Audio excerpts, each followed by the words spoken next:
혹시 대장암 3기 진단을 받고도 항암 치료 대신 채식 위주의 식단과 생식, 주스 디톡스, 스트레스 관리로 20년 넘게 재발 없이 건강하게 살아가고 있는 크리스 워크 이야기 들어보셨나요? 장기를 잘라낸 크리스가 받은 첫 병원 식사. 놀랍게도 슬로피 조였다고 해요. 슬로피 조는 기름진 다진 고기와 케첩 소스를 섞어 햄버거 번 사이에 끼운 미국식 인스턴트 음식이에요. 그는 그때 느꼈다고 합니다. 이 시스템은 내가 정말 낫기를 바라는 걸까? 그래서 그는 식단을 완전히 바꾸고 자연식으로 몸을 다시 세우기 시작했다고 해요. 단순히 먹는 것만 바꾼 게 아니라 삶 전체를 다시 설계했다고 해요.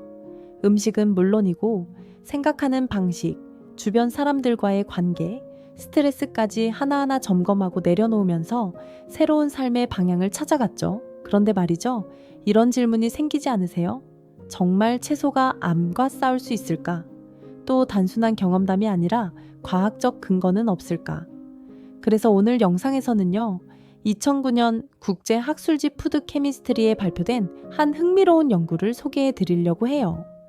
이 연구에선 무려 34가지 채소를 착즙해서 8종류의 암세포에 직접 뿌려본 다음 어떤 채소가 암세포 증식을 가장 효과적으로 억제하는지를 실험했는데요. 결과는 정말 놀라웠습니다. 여러분이 매일 먹는 채소 속에 암세포를 거의 완전히 멈추게 한 식재료들이 있었거든요. 지금부터 어떤 채소들이 가장 강력했는지 함께 알아볼까요? 이 연구에서 가장 눈에 띄는 결과를 보여준 채소는 마늘인데요. 마늘은 유방암, 폐암, 위암, 뇌종양, 전립선암, 췌장암, 그리고 소아뇌종양까지 대부분의 암세포 증식을 거의 100%는 억제하는 뛰어난 효과를 보여줬습니다. 정말 놀랍지 않나요? 이처럼 강력한 항암력을 보여준 채소들은 주로 올리움 계열과 크루시퍼러스 계열에 속해 있습니다. 올리움 계열은 마늘, 양파, 파, 리크처럼 향이 강하고 톡 쏘는 맛이 특징인 채소들인데요. 이들은 알릴설파이드라는 성분을 포함하고 있어 암세포의 활동을 억제하고 몸속 해독작용을 도와줍니다. 한편 크루시퍼러스, 즉 십자화가 채소라고 불리는 그룹은 브로콜리, 콜리플라워, 케일, 적양배추, 방울양배추 같은 채소들이 대표적이에요. 이 채소들은 설포라판이나 이소티오시아네이트 같은 강력한 항암 성분을 가지고 있어서 다양한 종류의 암세포 성장을 억제하는 데 큰 역할을 했습니다. 실제로 이 실험에서 시금치와 비트뿌리도 암세포에 매우 강한 억제 반응을 보였고, 이 채소들을 평소 식단에 포함시키는 것이 암 예방에 도움이 될 수 있음을 보여줍니다. 이 연구의 의미는 단순히 건강한 채소가 몸에 좋다는 수준을 넘어서 특정 채소들이 실험실 환경에서 실제로 암세포의 성장을 막는다는 사실을 과학적으로 보여줬다는 데 있어요. 이제 우리가 매일 접하는 채소들이 단순한 영양소 공급원이 아니라 우리 몸을 지키는 강력한 무기가 될 수 있다는 점 느껴지시죠? 이번 연구에서 또 흥미로웠던 점은 채소마다 특정 암에 더 효과적인 경우가 있었다는 점입니다. 다시 말해, 모든 채소가 모든 암에 똑같이 좋은 건 아니었다는 거예요. 각 채소는 자신만의 특성을 가지고 있었고, 그 특성이 특정 암세포에 더 강하게 작용한 것이죠.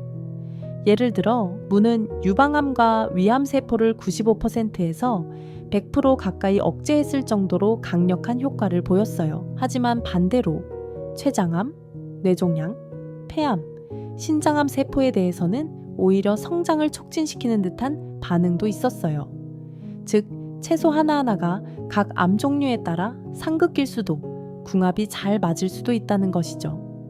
이 외에도 케일이나 적양배추, 브로콜리 같은 십자화과 채소는 전반적으로 거의 모든 암 종류의 효과적인 억제력을 보였고, 마늘이나 양파, 리크 같은 올리움 계열 채소들도 대부분의 암세포 성장을 강하게 억제했습니다. 하지만 우리가 흔히 많이 먹는 감자, 양상추, 당근 같은 채소들은 전체적으로 항암 효과가 낮은 편이었고요. 예를 들어 감자는 많은 서구 국가에서 주식처럼 먹고 있지만 이 실험에서는 대부분의 암세포에 큰 억제력을 보이지 않았습니다. 특히 감자는 식용 형태가 대개 튀긴 음식으로 소비되다 보니 오히려 건강을 해치는 방향으로 작용할 수 있겠죠. 이런 결과는 채소마다 가지고 있는 식물성 화학물질의 조합과 농도가 다르기 때문입니다. 암 억제 효과는 항산 화력보다도 이 식물성 물질의 종류와 작용 방식에 더 영향을 받는다고 보시면 돼요. 결론적으로는 암 종류에 따라 어떤 채소를 더 많이 먹어야 하는지 고민해보는 것도 아주 중요한 전략이 될 수 있어요. 특히 가족력이나 유전적인 리스크가 있는 분들이라면 이 정보를 바탕으로 식단을 조금 더 세심하게 구성하는 것이 분명 도움이 될 수 있습니다. 채소가 건강에 좋다는 이야기를 들을 때 가장 많이 나오는 단어 중 하나가 항산화일 거예요. 많은 분들이 항산화 작용이 강하면 암도 예방될 거라고 생각하시는데요. 이번 연구에서는 아주 흥미로운 결과가 나왔습니다. 연구진은 각 채소의 항산화력과 암세포 증식 억제력, 또 다른 말로 항암력을 함께 측정했어요. 그런데 놀랍게도 항산화력이 높다고 해서 반드시 암세포 억제 효과도 높은 것은 아니었다는 거예요.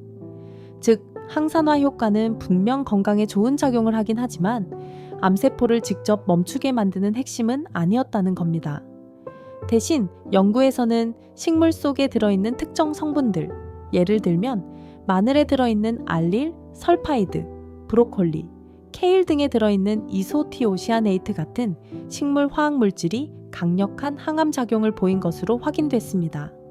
쉽게 말해서 항산화 물질은 우리 몸을 전반적으로 건강하게 유지해주는 기본의 역할을 하고, 항암 식물성 화학물질은 암세포와 직접 싸우는 스페셜 부대 같은 역할을 한다고 보면 이해가 쉬울 거예요.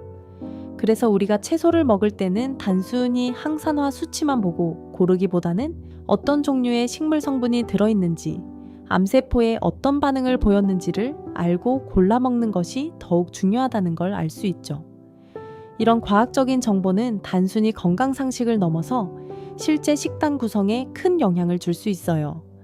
앞으로는 마늘이나 브로콜리, 케일 같은 채소를 왜 먹어야 하는지 더 명확한 이유를 가지고 선택할 수 있게 되는 거죠.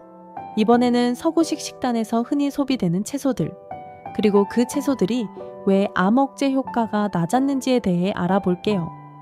이번 연구에서는 서구권에서 사람들이 자주 먹는 채소들, 예를 들어 감자, 당근, 양상추, 토마토, 오이 등이 암세포 억제 실험에 포함됐습니다. 그런데 이 채소들의 결과는 다소 실망스러웠습니다. 연구에 따르면 이 채소들은 대부분 암세포 성장 억제력이 매우 낮았고 일부는 거의 효과가 없었습니다. 특히 눈에 띄는 건 이 세 가지였어요. 감자는 서구 식단에서 가장 많이 소비되는 채소지만 항암 효과는 매우 낮았고, 그나마 소비되는 형태도 대부분 튀기거나 가공된 형태였어요. 또 양상추는 샐러드의 기본처럼 보이지만 실제로는 수분 함량이 높고 영양 성분은 상대적으로 낮은 편이에요. 당근 역시 흔히 섭취되는 채소이지만 실험에서는 암세포 증식 억제력이 낮은 편에 속했어요. 물론 베타카로틴 등 건강을 위한 다른 영양소는 풍부하지만 이 실험에서 암세포를 직접 억제하는 힘은 약했던 거죠.